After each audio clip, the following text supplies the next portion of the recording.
All right, here we go. What's going on, Colts Nation?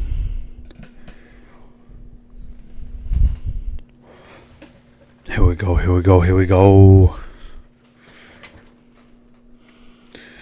Chill here for a minute. Let some people get in here.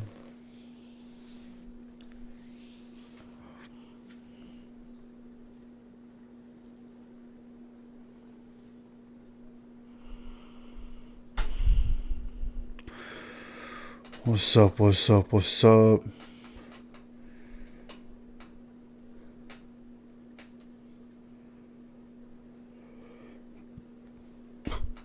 excuse me.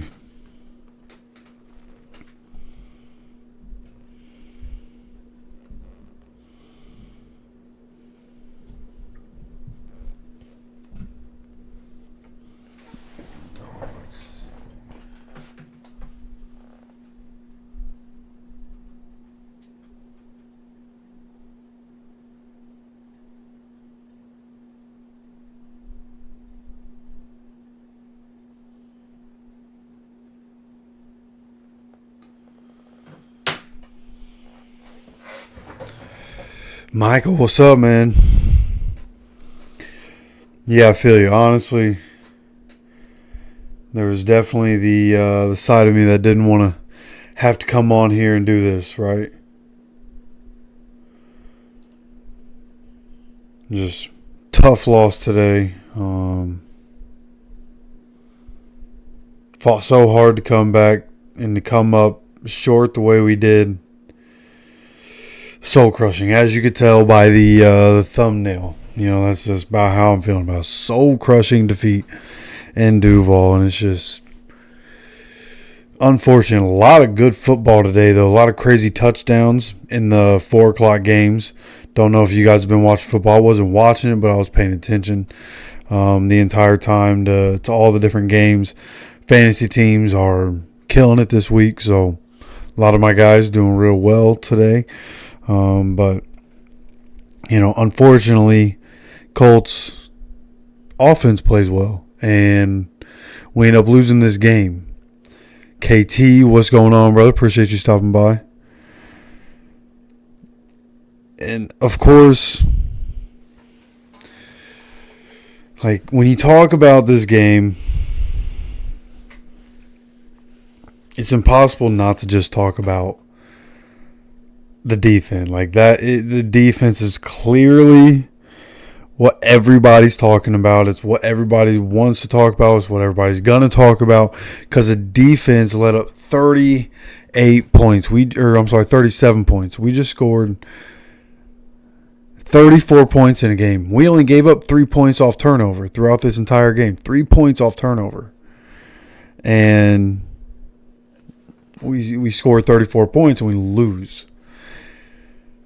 And, like, I mean, some of that is, you know, maybe I just have PTSD, and probably a lot of you, a little PTSD from the Manning era. Even though we won so many games in the Manning era, there were so many of those games where, especially important games, where we score 34, 37 points, still find a way to lose the game because the defense, for a lot of Manning, for a lot of time Manning was here, you know, gave up a lot of yards and a lot of points.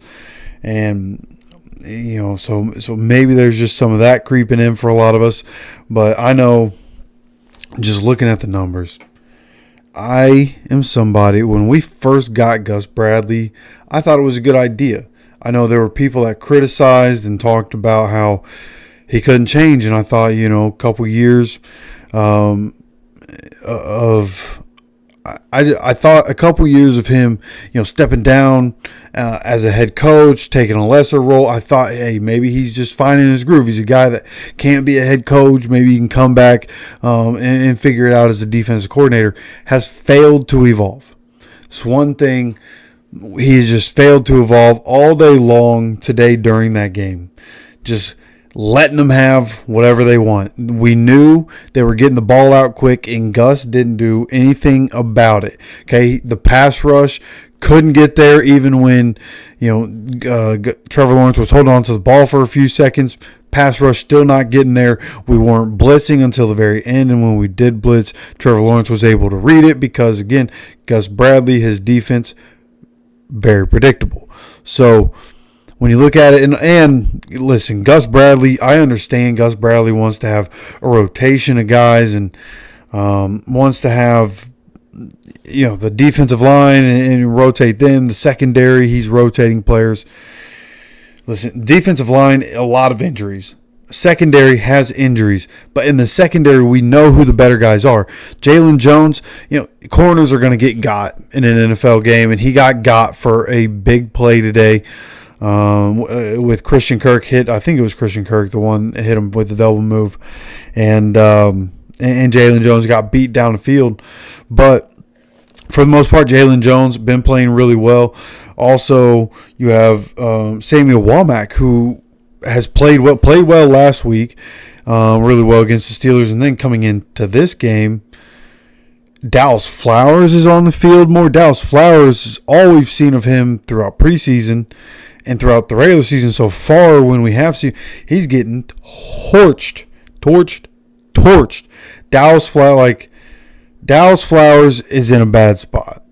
Okay, come back from the Achilles injury. Whatever is going on with Dallas Flowers, he's clearly not the same player he was before. And it takes people time to come back from the Achilles injury. So I don't want to sit here and say he's cooked, but it seems like bro is cooked, which is really unfortunate. Was hoping he could step up. He has the physical traits that you would want from your starting cornerback. Juju Brent's having some issues staying healthy, so was hoping that Dallas Flowers could step up. But we have Samuel Womack. He needs to be on the field more. And so I think from Gus Bradley's point of view, right, he's sitting here playing all these guys like something. It's the NFL, bro. You just got to play your best 11 and let that rock. You should your football team should be conditioned in a way to where you don't need to just rotate everybody. People are going to get tired. Everybody gets tired. It's the NFL, man. People are going to get tired. You play all game long, right? It's a 60-minute game. Playing all that time, running around all over the place. People are going to get tired. It's only human nature. But that doesn't mean you're going to rotate everybody out. Right? You need your best guys on the field, especially when your defense performs the way it does. You do all these rotations just for your defense to continue to suck, right? You look at what Gus Bradley's scheme gave up today. This is from @TalkingColts on Twitter. 85-yard touchdown pass, 19-yard touchdown run, 65-yard touchdown run, 3rd and goal touchdown, 61-yard catch on 2nd and 24. I mean, that was critical, right? And that's the Jalen Jones where he got hit with a double move by Christian Kirk. 61-yard catch on 2nd and 24. And then 3 catches of 9+ on the game-winning drive in a must-stop situation. Bro, at what point are you going to adjust? At what point are you going to figure out that you just have to do something differently? And it's not as simple as, hey, I need to be more aggressive with blitzes. It's not that simple. It's your style of defense clearly isn't working. You have guys, Chris Ballard drafts guys with these long arms. Okay, one of the advantages for guys with long arms is to get in press coverage. We don't do it. What? For what? What are we doing on defense? What are we drafting these guys for? If we're not going to be aggressive, we have the guys on defense that need to play aggressive. A bunch of big physical people. We need to let them be physical and get into a groove of being physical on defense, and we are not doing it because Gus Bradley can't change. He can't. He's shown that he can't. And I saw some numbers from earlier in the season. I wish I had saved it, and I don't know why I didn't. But I remember most of what I saw where it was that the Colts, the blitz percentage for the Colts had actually gone up into the 40% range. It was like 46% in in the first game of the season. Second game of the season was either high 30s or in the 40s also, and then it dropped dramatically, and the defense started to get better, right? Playing more sound defense, but then coming into this game, very not aggressive. So many injuries on that defensive side of the ball, and we didn't do anything to kind of mitigate the losses that we had. We just rolled these guys, basically rolling our second team out there on defense and saying, hey, y'all got to go stop an offense that stylistically, we talked about this in the pregame preview. We talked about this on the stream Saturday. Our defense, Gus Bradley's style of defense, doesn't match up well with Frank Reich, or Doug Peterson. Frank Reich basically run the same offense. With Doug Peterson's style of offense, it just doesn't match up well with what they try to do in the short game that they do. We saw that today. A lot of short. That's not just something they do against us. That's just something they were doing all day long, and then we had to adjust for that, and the adjustments that Gus Bradley made left things up over the top. Nick Cross, for as good as Nick Cross has been, Nick Cross got an interception in this game, which is great, but some of those big plays, partly on him. He's supposed to be deep safety. Julian Blackman, he does play closer to the line of scrimmage. Somebody has to be deep. We let up too many big plays on defense. And again, this goes into Gus Bradley. Everything, nothing he can do is correct. Everything, at some point, you have to figure something out. I just point to, you look at a defense like the Vikings. The guys that they have aren't a bunch of notable superstars, but they're playing really good defense because they play a lot of different defense. They don't sit in the same defense all day and, we're going to run this base defense and we have these keys. No. Brian Flores in that Viking, he blitzes a lot, but he switches up his defense as he does it. He switches up personnel and defense the correct way, using players to their strengths, and that Vikings team is extremely dangerous, and we have to play them in a few weeks. And we're going to watch that game, and we're going to see just how different a guy like Gus Bradley is and a guy like Brian Flores, and the defense that they run.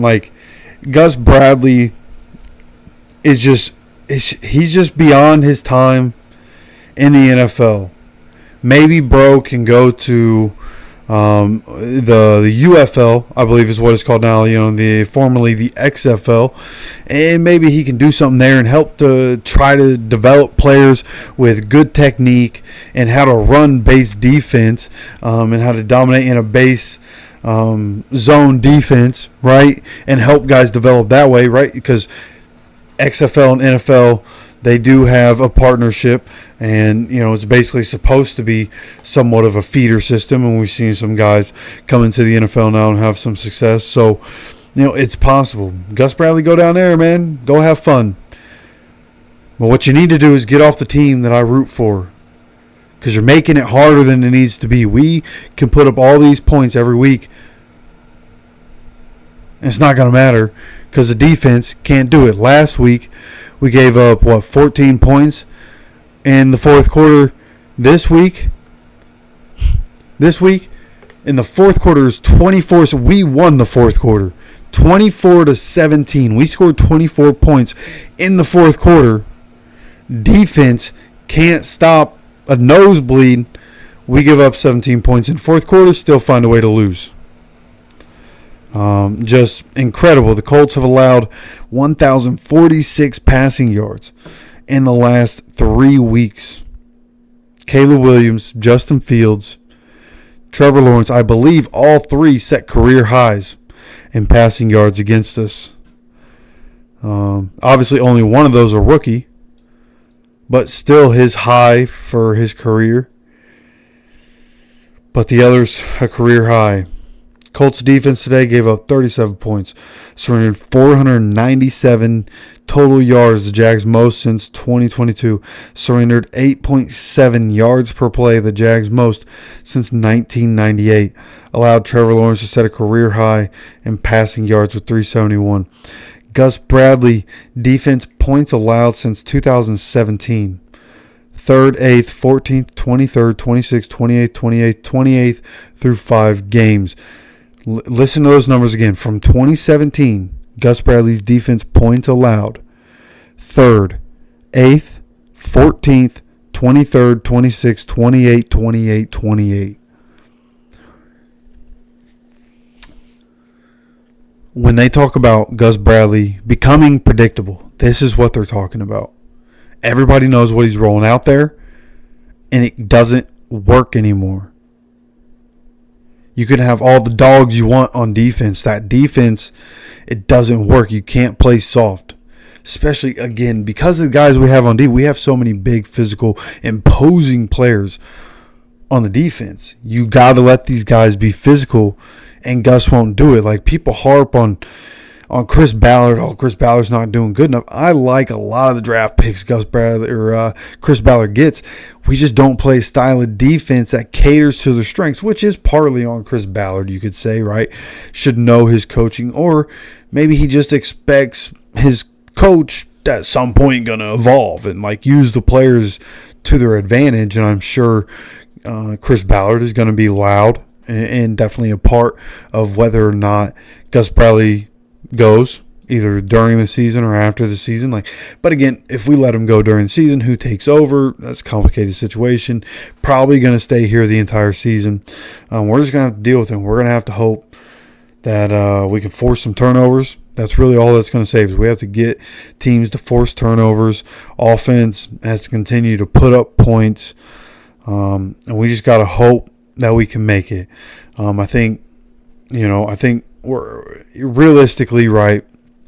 Of course, we want to win a Super Bowl. It's always possible. We're only 2-3, plenty of time left in the season. But are we really going to compete for a Super Bowl? We have to see some vast changes from the team, and especially from Anthony Richardson to say, hey, maybe we can compete for a Super Bowl. So assuming we're not this season, I just want to see fun football, which games like today are fun, right? What we saw at the end of the game, Alec Pierce going nuts there in the fourth quarter, helping us put up 14 quick points, right? I want to see fun football, but I want to see us win as well. So I don't know how that happens. You just continue looking at the numbers, total yards per play in that Gus Bradley defense overtime. 15th, 9th, 6th, 10th, 14th, 15th, 24th, 32nd. We were 32nd this season in yards allowed. Just giving up a ridiculous amount of yards. It's interesting, though. In years past, it just hasn't been as bad as points allowed. Got to imagine that points to special teams and offense and different factors that play into it. But here's another look at from Talking Colts at what's happened this year to the Colts defense. Week 1, Joe Mixon, 159 rush yards, the most since 2021 for him. Josh Jacobs, Week 2, 151 rush yards, his most since 2022. Caleb Williams, 363 pass yards, career high. Justin Fields, 367 yards, career high. Trevor Lawrence, 371 passing yards, career high. Defense, again, it's really the only thing to talk about to come out of this game. Is what the defense was like, what we gave up today. And it's tough because it's really, today was a day of the big plays and not being able to stop it, right?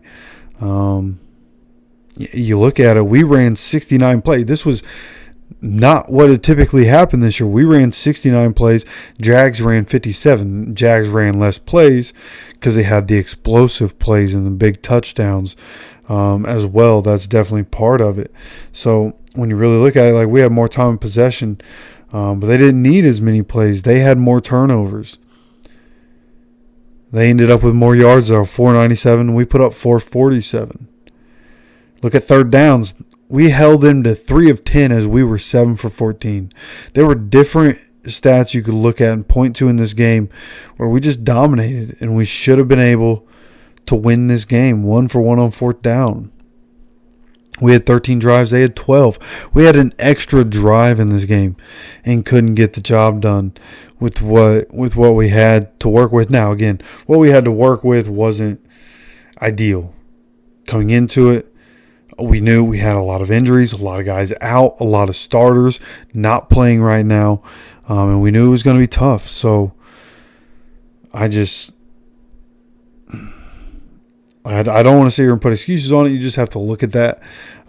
Every team deals with injuries. But I'll tell you what, Josh Hines-Allen becoming active for this game had a definite impact. Obviously, the Joe Flacco fumble was, Trayvon Walker backed Braden Smith into him, and Hines-Allen knocked the ball loose. And Walker was a problem for Braden Smith all day. Braden Smith just getting bull rushed all day. That was really what it was. The bull rushes were a problem for Braden Smith. Really couldn't stop Trayvon Walker when he would hit those bull rush moves, and had an impact on the game. Their pass rush got home a few times, and ours didn't. Trevor Lawrence was able to be comfortable in the pocket. 28 of 34, 371, 2 touchdowns, 1 interception, and it's just not good enough. Defense, 13 carries for Tank Bigsby, 101, 2 touchdowns.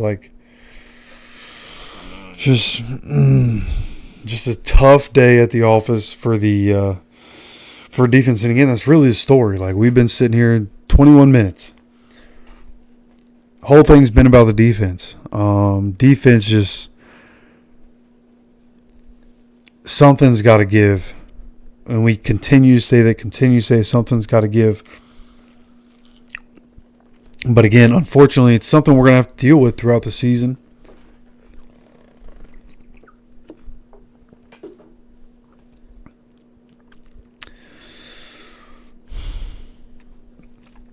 Sitting here looking at the stats. Gave up 4 sacks today. We only had 99 yards rushing.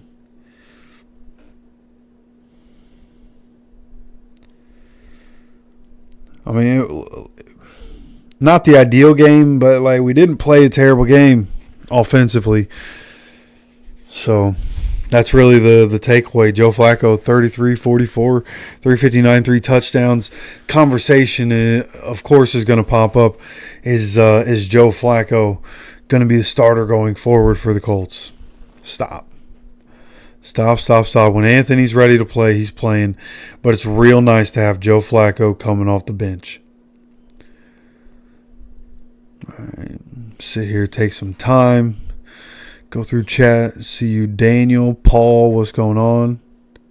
KT in here, what's going on? Nathan, Bruce, Charlie, back in the chat. Appreciate you all stopping in here and hanging out.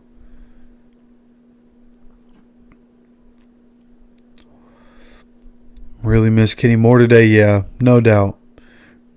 Chris Layman's had a pretty good game last week. Not so much this week, Really wasn't seen much out there, Chris Layman's. Hey, for Will Fries also. Yeah, Will Fries, good call. Will Fries getting hurt with the tibia, I believe, or the fibula, one of the two. Getting a fracture in his leg, has to have that surgically repaired in Jacksonville before even coming home. So that's going to happen tonight. Just brutal injury. Spud been doing so good. Been so good for us when so many people doubted what he could do going into last season. Just stepped up, has been incredible. But luckily, we have a little bit of depth. Okay, this is where Chris Ballard gets some credit. Dalton Tucker stepping in. It's not a huge step down. We really didn't notice anything on the inside. Now, of course, we need to get some of our starters back on offense. Got to get JT. Got to get AR. Run game will work again. Tackles had a rough day today. But not every matchup is going to be, former number 1 overall pick and, Josh Hines-Allen on the other side, right? Eric Armstead in the middle of that defense. Tanner Bortolini, I thought, played pretty well today in his second game. So, again, we just got to get some of these guys back. Ryan Kelly getting back in there is going to be huge. And Dalton Tucker stepping up Hopefully, as he continues to go. So, still feel good about the offensive line. If you can win in the trenches, you have a good shot to win. DeForest Buckner can't come back soon enough. Eligible to come back in week 7. Hopefully, he's able to come back. Haven't heard anything, for or against that. I don't know if that's a possibility, but we're just really hoping DeForest can come back in week 7 after we play Tennessee next week. Team can't tackle. Yeah, today was a tough tackling day. EJ Speed, who had been playing incredible over these past few games, and still throughout some of the game, EJ Speed was everywhere making plays. But beginning of the game, toward the end of the game, EJ Speed making some notable missed tackles, and so was everybody else. Just can't have it. And now, part of it is 1,000% the fact that it was rainy. Okay, those jerseys get wet, pants get wet, everything gets a little slippier, right? Like, again, not wanting to throw excuses out there, but there is that. There is the reality that when it's wet, that definitely affects things. But even still, just wasn't good enough. Everything about the defense just wasn't good enough today.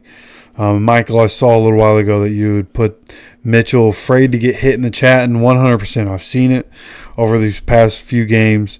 We saw it again pop up today. AD's just got to get over that, man. Grow, like you're in the NFL. This is what you wanted to do. You want to be great. You got to be able to do what needs to be done. You see Josh Downs catching the ball and getting hit all the time. Pitt catching the ball, getting hit. Alec Pierce catching the ball in traffic all the time. Bro, and this is part of the maturation process, right? Trying to just having a guy mature as he's becoming more of a man. Somebody gotta let him know, like, bro, you're gonna get hit in the NFL. You gotta get over it. You gotta become a dog. There's so much talent that AD Mitchell possesses, but right now I'm questioning whether or not AD Mitchell has that dog in him, because it doesn't seem like it. I thought he did. His attitude makes me think he does, but I think at the end of the day, he's just skilled beyond belief. He seems a little soft. And that might be a little harsh, but that's just what I see right now. Every game played decided by a touchdown or less. Yeah, well, that's the NFL, KT. A lot of these games, you could be watching a blowout somehow, some way by the end of the game. They at least have a chance, right? There's at least a small sliver of hope at the end of a game. When we had it today, 2-score game, small sliver of hope, and all of a sudden, boom, this is the NFL. Everybody is getting paid a lot of money to be great at what they do. Joe Flacco and Alec Pierce found a way, helped us out. Alec Pierce luckily gets rewarded with a touchdown after they took one away, which I still believe is a touchdown. They showed that replay so many times. I promise there was no contact between Alec Pierce and one of those defenders. So he should have had 2 touchdowns, but luckily ends up getting a touchdown. But in the end, just not enough, because on the last drive of the game, you can trust our guy, Gus Bradley, to play soft coverage and just let him march right down the field when you kick a touchback. And now teams are starting at the 30-yard line. They 30-yard line is kind of deep into the field. That's where they start. So, hey, maybe, bro, maybe you just not play so far back. On the last drive of the game, you just need to stop them. We can take this thing into overtime, or we can play up and we can stop them here. We know they're going to want to throw short and get the ball out quick, maybe to the sideline, maybe middle of the field, because they have 2 timeouts. Everything's kind of open. They have some time. And, hey, guess what? Gus Bradley just does what Gus Bradley does. And of course, nothing changes. Once again, nothing changes. He continues to just play soft, and that's the maddening part as a Colts fan. Bro, everybody can see, just do something different. You're in the NFL. You're an NFL coach. You have to understand enough about the game after all these years that you can do something different. And he just chooses not to do anything different.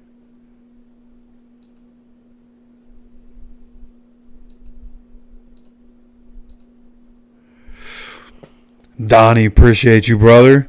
Coming in with the $10 donation and the $9.99 donation. Appreciate you, bro. Coming in, we lost to the Jags, yeah. Tough loss. Tough loss. Don't know if you were there hanging out during the game. But boy, I'll tell you what, just the ebbs and flows of a football game, right? Right now with your favorite team. And that game was just so up and down. We started getting on the board first. We ended up losing the lead there for a little while. Come all the way back at the end. Get 24 points. We had 10 points in the first half. We don't score in the third. We've been so bad in the third quarter this year. And then fourth quarter, 24 points we scored. And we lose.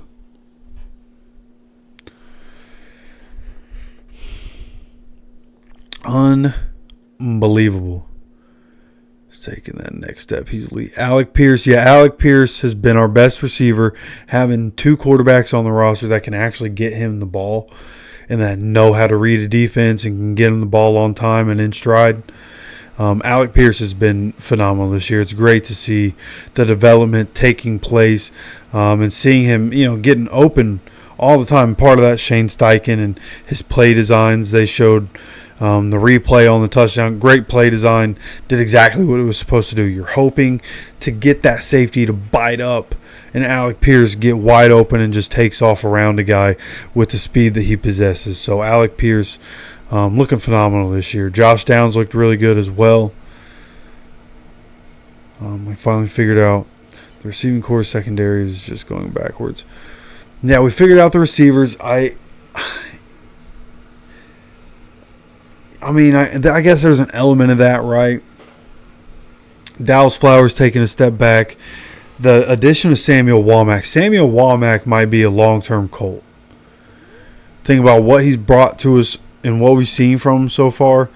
He might be somebody that could end up earning himself, could earn himself a more permanent roster spot. And it'd be interesting to see what happens there. He seems like he's doing pretty well. Juju Brents continues to get injured. No telling when he's going to come back this season, if he's going to come back this season. Excuse me. So, I think at some point, something's got to give. You see, again, keep your best 11 on the field. I think if you play Womack all day today instead of Dallas Flowers, I think we win this game. But Dallas Flowers was a clear liability at multiple points in this game. Clear liability. And he has been.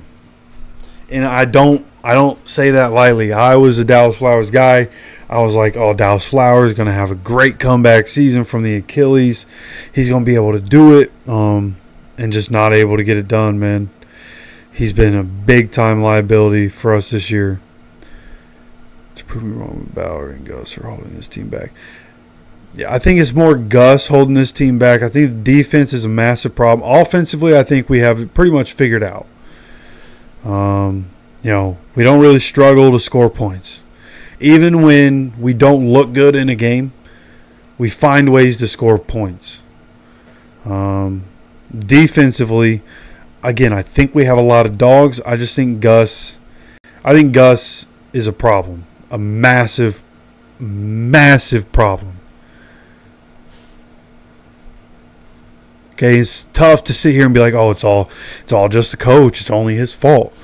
But, like, that's a real thing, man. Coaching matters. Scheme matters. I know Robert Mathis is out there, and he likes to say, skill, not scheme, or skill over scheme, something like that. Like, scheme matters, man, and a lot of players talk about that. How just being in the right scheme matters. And being around a coach that's going to accentuate the things that you do well. Shane Steichen does that with the offense. With the different guys that he has to work with, the different weapons at his disposal, he finds different ways to use his guys on offense. Sometimes it doesn't look great. Sometimes it's not the right decision. Shane's not perfect. But Shane is a damn good coach. You look at Gus Bradley, though, and it's just night and day different from what Shane brings. Shane will adapt when he has a new quarterback. Right? Has to adapt the offense from Flacco and AR. Flacco spent a lot of time under center. He spent some time in shotgun. You know, we threw the ball a lot today, so shotgun, pistol, a lot of play action from there. But he spent some time under center. AR doesn't do that. He switches his offense. Gus can't switch his defense. So when you talk about, is Ballard the problem? Is Gus the problem? Like, and people are going to continue to say that I'm a Ballard, D rider, and I get it, man. Like, whatever. But I just think Ballard is a symbol of a pretty good team. I think we have pretty good depth, and I think the depth is showing. We just rolled out a lot of our second-team guys on both sides of the ball. And granted, Jacksonville 0-4, worst team in the NFL. We almost won the game.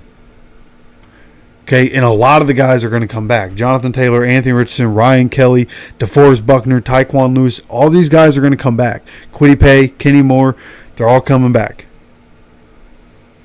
Okay, we didn't have them for Jacksonville. We fall to 2-3 because of it. A tough day at the office, but we're getting a lot of these guys back at some point. And then as I'm sitting here and I'm saying that, and in my mind I'm just like, it almost doesn't matter getting all these guys back. You get DeForest Buckner and Tyquan Lewis and Kwity Paye back. You get Juju Brents back at some point, maybe. In the end, doesn't matter. In the end, doesn't matter. Offense is going to have to put up 31 points a game.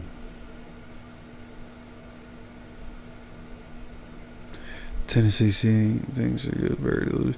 See, this is the game that Tennessee, their coaches are going to love. Will Levis, so much conversation about him being garbage this year. Now we're going to get Anthony Richardson versus Will Levis. And there's a good chance Will Levis has a career day against the Colts defense. And people are like, oh my God, Will Levis took some time away. Watch Mason Rudolph almost take his job, but then he came out of the bye week ready to go, fired up. He's the leader that this team needs. It's going to be the conversation. We have to win the game. We have to win the game. Not only for our record to get to 3-3, for the narrative. AR has to have a good game. We have to win the game. We can't let Will Levis go nuts. And I'm afraid it's going to happen. I think we should win that game. But, boy, more worried about it right now than I was when I woke up today.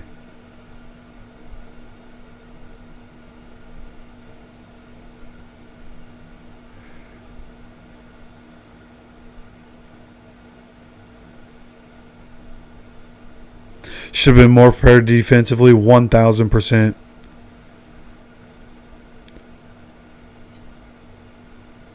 Yeah, special teams just hasn't been good this year.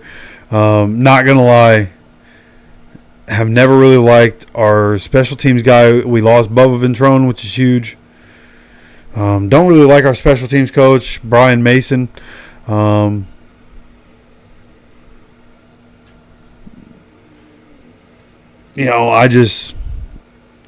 pretty good. I'm good at reading people. I feel like I'm pretty good. And any press conference I've ever seen from Brian Mason, I'm just like, I just feel like guys don't get up for this guy. You know? Like, we have studs on special teams. Ashton Doolin, Grant Stewart. Like, we have a couple of studs over there. Even those guys aren't looking good. And it makes me wonder what... Going from Bubba Ventrone, making a couple of guys look like all pros on special teams. Now you have a guy that, like, our kicker's struggling. He can't seem to fix our kicker and why he's kicking balls to the left.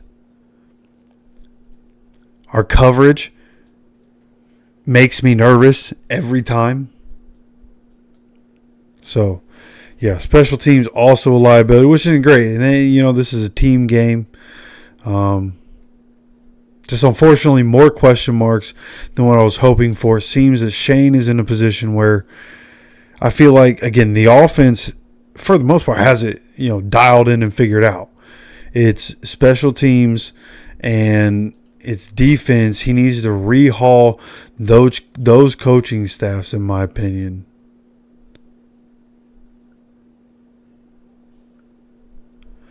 Bring in some new guys, new scheme, we need to be able to do something different on defense and special teams to help change the game. It can't all be, hey, the offense has to carry us, and if the offense has a hard day at the office, well, oh no, here's another L. Like, we just can't do that. Can't be the standard that we live by here.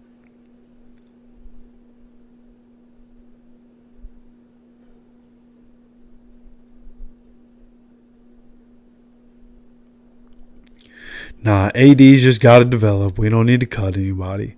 He's got to develop. He's got just like AR, man. You just got to be tougher.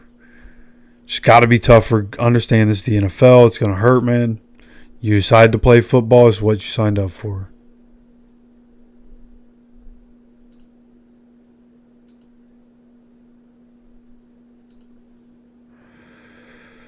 Bad team, the same as last year.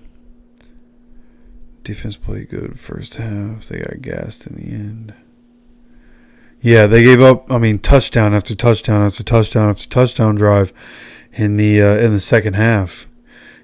24 points overall in the second half for both teams. Was really the difference right in there at the end of the first half. The mistakes that were made. And really, when you think about it, the fumble was massive, and Jacksonville getting that field goal, that's literally the difference in the game, is that extra 3 points, and that's what we had talked about on the stream during the game. It's like, that is massive because they get the ball coming out of the half, whether they score or not, doesn't matter. They stole 3 points after we get a turnover. Nick Cross gets the interception. We start driving, and then we get the sack fumble. Just different times where Jacksonville executed today, and we allowed it to happen. And we just, I felt like in the second and the third quarter, we just didn't come to play. We came out firing, we came out hot, we looked good early, and then as soon as Jacksonville smacked us in the mouth one time, like a flip was switched, and we shut down for the second and third quarter, and then we flipped it back on in the fourth quarter when it was, hey, we got to figure it out and try to win.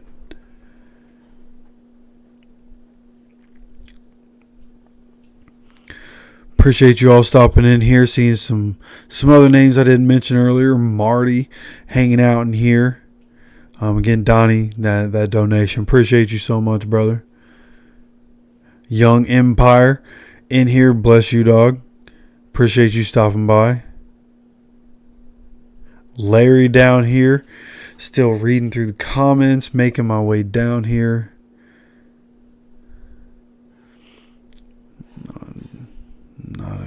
Not a good win to brag about. Jags fans, your secondary almost cost you the game. Yeah, well, we should have been abusing that secondary a lot more in this game as well. But yeah, good point, Bruce. Lost by 3. Gee whiz, Jags are not that bad. They blew us out or something. it's not so much, that, we didn't get blown out or anything. I think it was just the way it all happened, right? The defense, all you got to do is have the defense stand up, and the defense wasn't able to do it. It's soul-crushing defeat. Yeah, we didn't get blown out, but this one hurts, Definitely like Samuel Womack. Yeah, Samuel Womack, real good. Like him being on the team.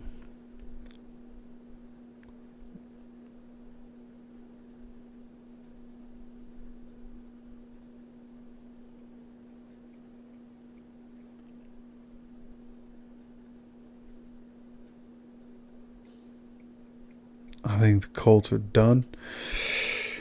I think it's rough. I think it's definitely rough. Adjusting from this point, we just got to figure it out, But again, like, what adjustment do we make? You know what you're getting with Gus Bradley. So, yeah, I guess the defense is cooked, right? This year is just about let's go into every week trying to have a good time. Offense, just continue to be fun to watch. Hopefully AR can stay on the field.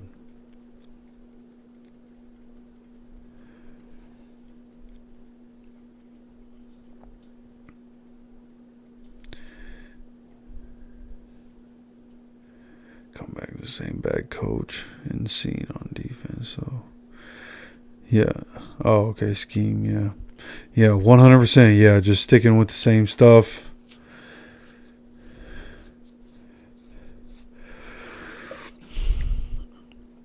$100 on this game. Yeah, bro, I don't even bet on the Colts. I feel like it's bad luck. I don't even want to do it.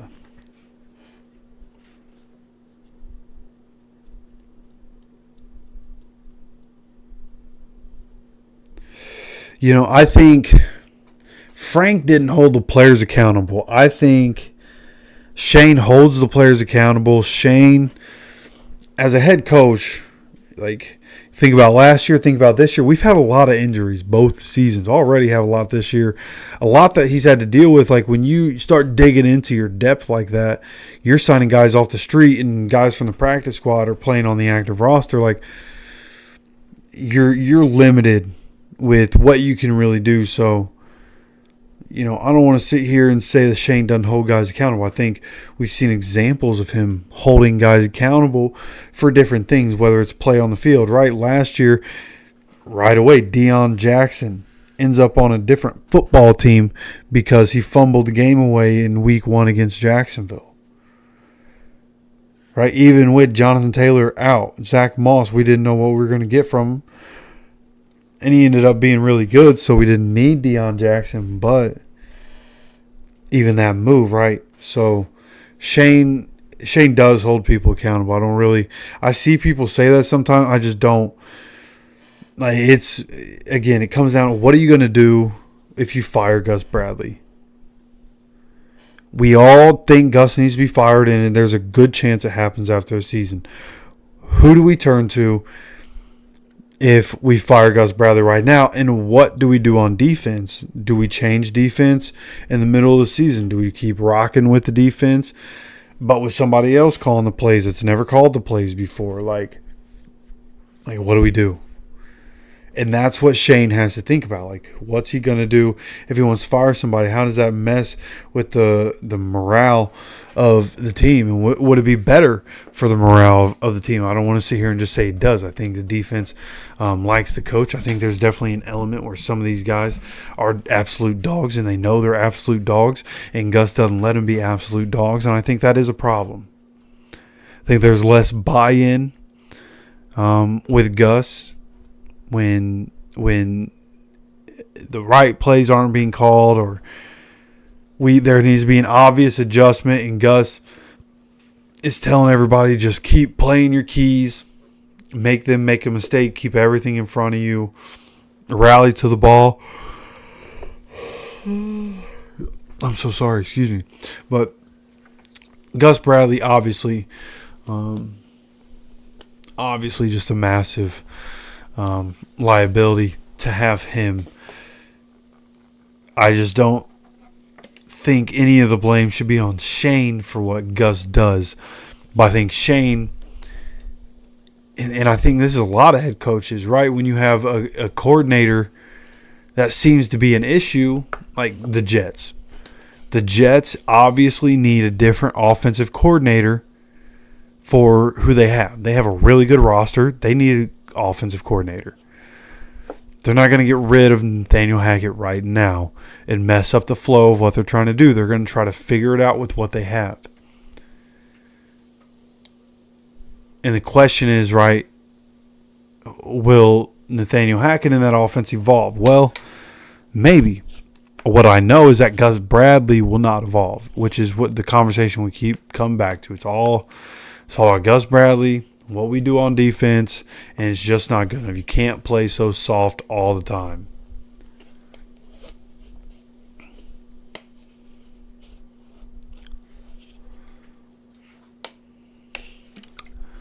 You know, a wide receiver, one of the positions I'm least worried about.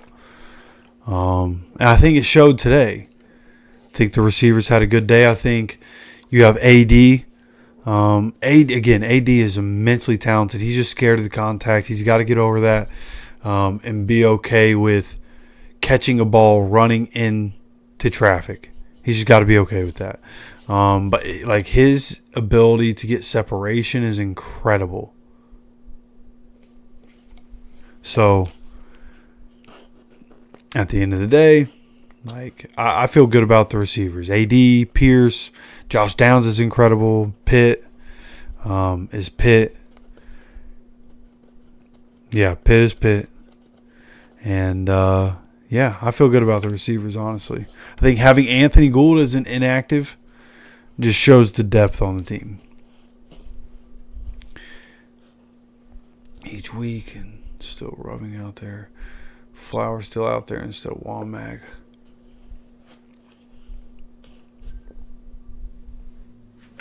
One second here.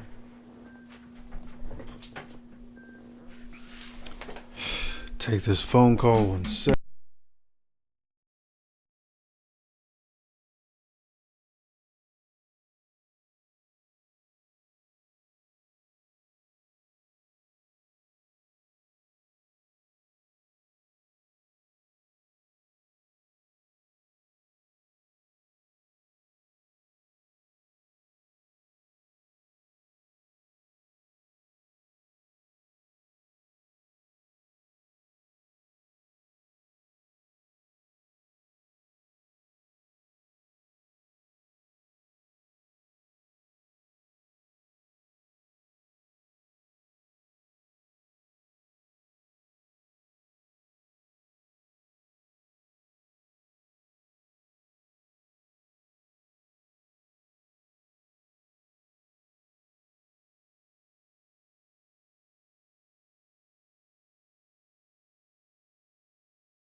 Sorry about that. That's crazy. Boy. Okay. All right, Monday Night Football or Sunday Night Football is going to be starting. I kind of want to watch some of that. So I'm going to go ahead wrap this up. This hasn't been the biggest stream, but I do appreciate those of you that stopped by. I see Brand here, Texans fan. Appreciate you coming in, being respectful, first of all. Yeah, I mean, listen, you guys played the Bills. Bills Bills are a good football team, man. But, looking forward to playing you guys again. Good game in week 1. We came up a little short. Hoping we can get you guys and really catch up in the division.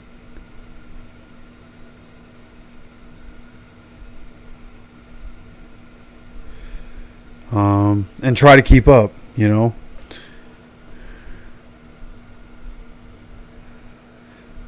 Yeah. Didn't think we were going to be the weakest division of football. Thought we'd have 3, maybe 4 competitive teams. Does not seem that way, unfortunately. Steichen should be fired if he doesn't fire. Like, if we go into 2025 with Gus, then we can talk about accountability amongst coaches. I'm down with that. Okay? Gus Bradley doesn't get fired after 2024. I will have a conversation with you guys about Steichen being fired. Outside of that, Shane Steichen very clearly the guy of the future in the position that he's in for this football team.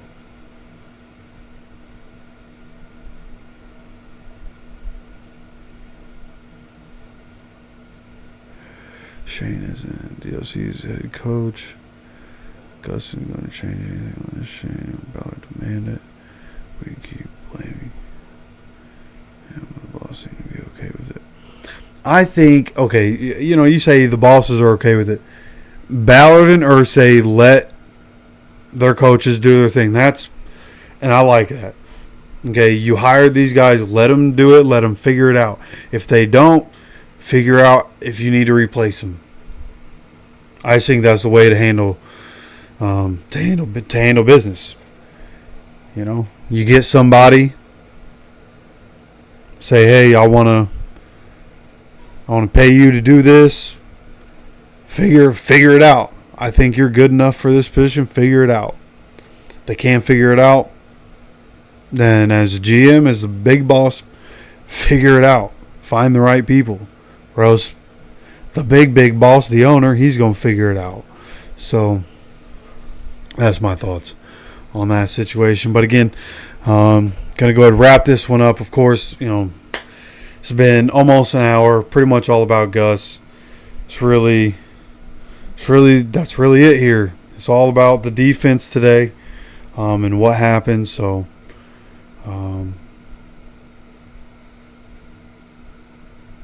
just tough to be 2-3. Tough the way it all played out. Coming back, defense letting up plays at the end. Just could have been better. We didn't get it done today, but we got Tennessee next week in Tennessee. Hoping to be live again. We're going to have a hurricane. I'm here in the west coast of Florida in the Gulf. Got a hurricane coming right at us again this week. So not sure what's going to happen. This one going to be at least Category 3 from what I've been hearing. Hopefully, don't lose power for an extended period of time. Hopefully, don't lose internet for an extended period of time. I'm hoping to be able to continue getting content to you guys. I'm hoping to still be able to go live for the Titans game. I know there's so many people that listen to the game and come to the channel that live in other states and even other countries and can't watch the Colts game. So hoping to be live for you guys. Hoping to be live. Hoping to be alive, right? Usually in a pretty good place down here, but this one, coming from where it's coming, this one's a little weird. So we'll see what happens. Again, hoping to be able to get content pumped out to you guys. Again, appreciate you guys stopping by. If you stopped by during the game earlier, or whether you stopped by here during the stream, or whether you're here after the stream and you're watching this, here on Sunday night or Monday, Tuesday, whatever the case may be. I appreciate you guys. I love you guys so much. Please take care of yourself, take care of each other, and go.